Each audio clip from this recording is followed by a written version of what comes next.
Today I'll share with you some easy ways to mix green. What I've found is that greens in a landscape can cause a lot of problems if I don't use a lot of grays. Look what would happen if I put bright green on my painting. No, I definitely don't want to do this to my mid-stage painting. Even though I am thinking about adding some stronger color, it's definitely not going to be that bright. Here's the early stage of the artwork where I spend the time to strategize where my greens are going to go and set up an underpainting of brown for the marsh grass. Here's the reference that shows just how strong those greens can get. So I definitely don't want that either. And I have to bring all of my skills to the easel to create this very large painting with good mixes and working with my photo reference. The best way to do that is to work smaller, and I'll show that to you later in the video. Well, we'll break everything down with simple green mixes, tying that to value, and seeing how that relates to a painting that I did on location at a pond. That's how I know where to go with this big painting. So I do feel that the two projects are closely related together. In my online program, I'm walking students through the process to create my large painting.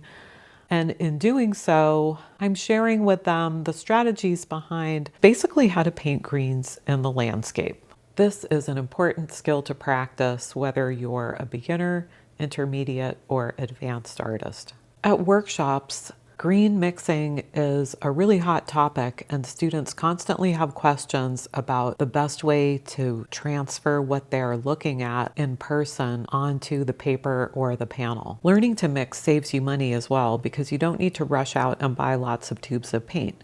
You just make the most of the ones that you have and learn how to manipulate the colors. Knowing my paint mixes has really helped me when I'm in a situation outdoors where I want to grab really accurate color very quickly, such as this twilight scene in Giverny, Monet's garden. Often we think of green as needing to be bright and needing to be really dominant, but neutral greens are going to go a lot further to have a good look for the painting. Especially the larger you go, it's just always good to edge those towards purple, gray, brown type of color, cooler green, warmer green, browner green, and more purple.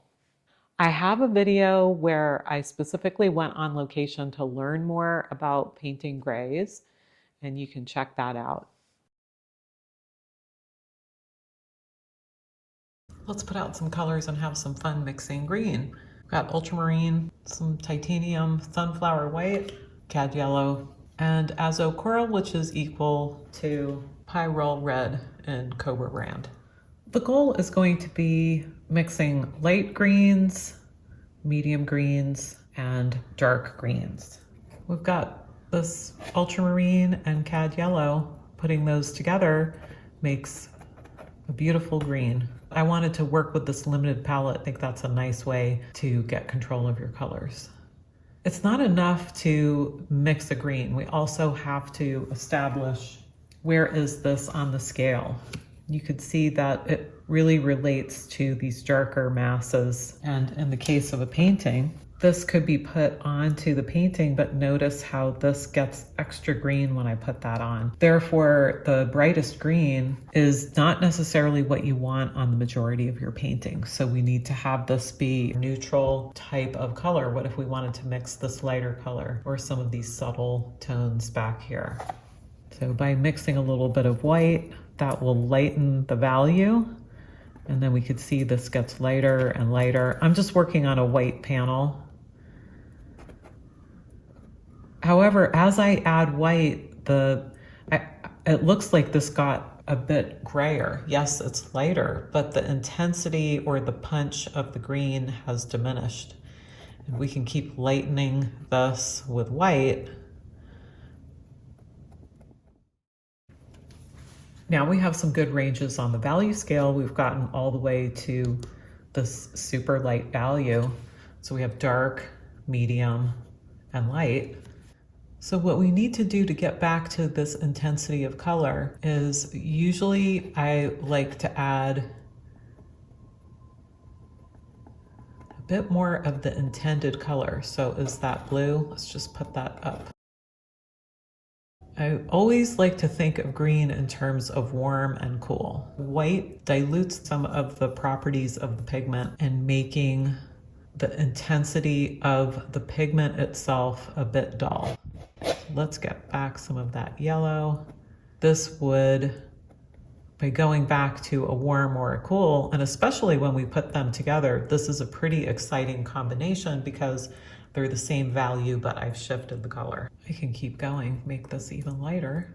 Take a bit of this, add the white, etc. There we go. So a nice spread of mixtures. Optically, it looks grayer and grayer as you go along and you mix your color. And here, it's almost impossible to tell that that was green. It almost just looks like gray. What if we take yellow and make that, mix all three colors together? Can we use that as a green? This is where things start to get scary because orange shouldn't be in a green mixture, or should it? I think it should. This is a great warm green. It matches this mixture that we have here. You can see the intensity or the power of this is diluted to some degree. And again, tinting this out, you could think of this as like an olive green. It's another way to think of it. Now that I've explored mixing my greens with yellow, red, blue, and white, and really working on light, medium, dark, it's time to explore some brighter tube colors such as Viridian, Cobalt Turquoise, Permanent Green, and Phthalo. Do be careful with Phthalo. It could take over a painting. It's a very strong color. I've also put out for these mixes Cad Yellow Light, which mixes well with the other colors. It's important to get control over the mixes of green because many manufacturers sell ready-made pre-mixed greens, and it's always more economical if you can learn to mix exactly what color you're looking for yourself. In the end, I find that vivid green is only about 5% of the painting, and the rest of the work for making a good predominantly green painting is done with olive greens, purple, and a blue green. Try to stay away from that vivid green. It's really sabotaging my painting. It doesn't belong, and I should really be using more of the subtle tones that I've created. In this gallery of artwork, you could see that whether the painting is large or small, vivid green is playing such a small role of the painting. This is really a pitfall for artists starting out, and summer greens can be very overwhelming. So I hope this tutorial helped you to see past vivid green into all the wonderful colors that you can mix on your palette.